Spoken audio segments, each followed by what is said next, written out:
திருப்பத்தூரில் பலத்த காற்றுடன் பெய்த மழை. சிவகங்கை மாவட்டம் திருப்பத்தூர் பகுதிகளில் கொட்டி தீர்த்த கனமழையால் ஆங்காங்கே மரங்கள் முறிந்து விழுந்தது. திருப்பத்தூர் பகுதிகளில் சுமார் 40 நிமிடங்களுக்கும் மேலாக கனமழை கொட்டி தீர்த்தது. கருமேகக்கூட்டம் காணப்பட்ட சில நிமிடங்களில் பலத்த காற்று வீசியது. அதனைத் தொடர்ந்து திடீரென மழை கொட்டி தீர்த்தது. இந்நிலையில் விட்டு அவ்வப்போது மழை பெய்து வருகிறது. பலத்த காற்றுடன் பெய்ய ஆரம்பித்த இந்த மழையால் வாகன ஓட்டிகள் மிகுந்த சிரமத்திற்கு உள்ளாகினர். பகல் பொழுதிலும் வாகன முன் விளக்குகளை ஒளிரவிட்டபடி சென்றனர். திருப்பத்தூர் பேருந்து நிலையத்தின் முன்பு 6 போல் தண்ணீர் தேங்கி கிடந்தது. அதோடு ஆங்காங்கே மரங்கள் சாய்ந்ததில் மின் வயர்களும் அறுந்து கிடந்தன. மேலும் இடியும் மின்னலுடன் பலத்த காற்றும் வீசியதால் திருப்பத்தூர் காவல் நிலையத்திற்குள் இருந்த பழமையான மரம் ஒன்று இந்த காற்றில் சாய்ந்து காவல் நிலையம் அருகில் உள்ள மின்மாற்றி மீது விழுந்தது. இதில் மரத்தின் கீழ் நிறுத்தப்பட்டிருந்த இருசக்கர வாகனம் ஒன்று சேதமடைந்தது. காவல் நிலையம் மற்றும் கிராம நிர்வாக அலுவலகம் அருகில் உள்ள நிலையில் அதிர்ஷ்டவசமாக யாருக்கும் எந்தவித காயமும் ஏற்படவில்லை.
நம்பர் இல்லை இந்த ஐயோ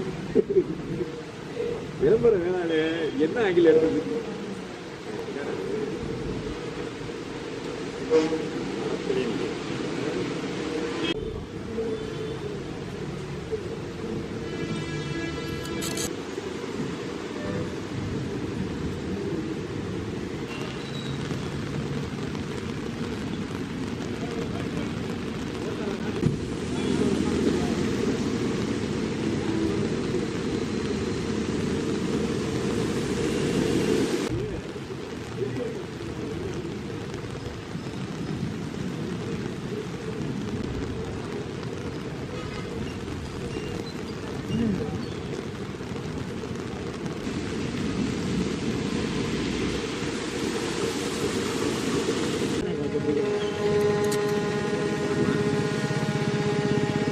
போக மாட்டேன் எடுத்து முடிச்சாதே போய்